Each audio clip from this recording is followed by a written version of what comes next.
Ongera utubwire ngo kanyemba nagake. Ukanyemba mu gukina akabaro. Akanyemba no gukina akabara akagenda urambeshye. Oya bivuga mu magambo nyine menshi atandukanye. Ku buryo n'umuntu uvutse ejo yabyumva. Kanyemba ni nko gukina nyine akabaro nyine. Mukametiriza nyine. Si. Ase ubundi witwa nde batubwira ukuntu witwa? Banyita my name is Robero. Robero. Ufana Real Madrid cyangwa? Nimanukira. Wimanukira ujya heza. Asi byo kwimanukira bishatse kuvuga iki? Kwimanukira bishatse kuvuga iki? Umuntu uri kutureba utabizi. Ngo uzamubwira nshaka. Reka no sasa kubona ati. Akoro niko. Tubwira kwimanukira ibintu byo gukubita niba ari gutwika niba ari sinzi ibintu gutwika status. Gutwika status nyine.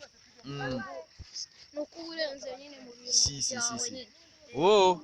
Byiza cyane mwana. Ufaniye equipe se hanze?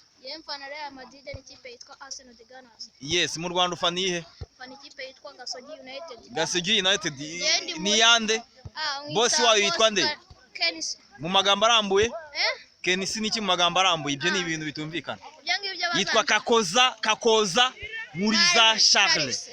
Niko yitwa umuyobozi wa TV1 Rwanda. TV na Radio 1. Ujye uyikurikirana se? Alright, kubayikunda bose babwira uti ya amahoro kuri mwese. Shalom. Akunda TV1 n'ikipe yitwa Gasogi United. FC. Yongeraho FC.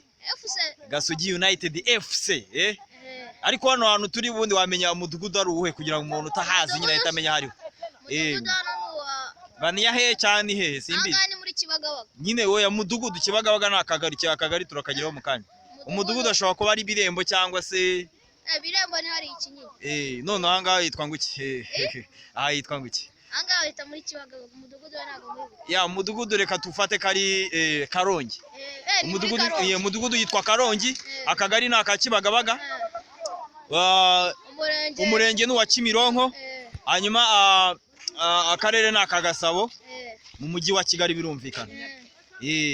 Tukaba banyahe ari hirya hari nundi muvandimwe nawe reka zatubwire bimeze bite wowe werata witwa ndese nitwa Nkotanyi Fred amakuru mubonye hano nayo mu mudugudu wa Karongi hano ku kibuga twaje kwidagadura none se umva nkubwire dusobanura amagambo hari umuntu uri kutureba arashaka kumenya amagambo icyo asobanura ijambo kwimanukira n'ijambo ngo twatwitse dusobanura hera kwimanukira bishatse kuvuga iki umuntu avuze ngo kwimanukira kwimanukira nyine ni ugukora ikintu ego ubundi nyine ukahita uvuga ati nyine ngo ndagiye kirarangiye mu yandi magambo ni guki bivuge mu ncamake twumve tanga nk'urugero uvuge ati ndimanukiye tanga nyine urugero rusange ndimanukiye tanga urugero mvuze umuntu ashatse kuvuga ngo naye ndimanukiye yabivuga ashaka kumenyesha abantu iki muri rusange kagiye nyine ko yigendeye nese umuntu yavuze ngo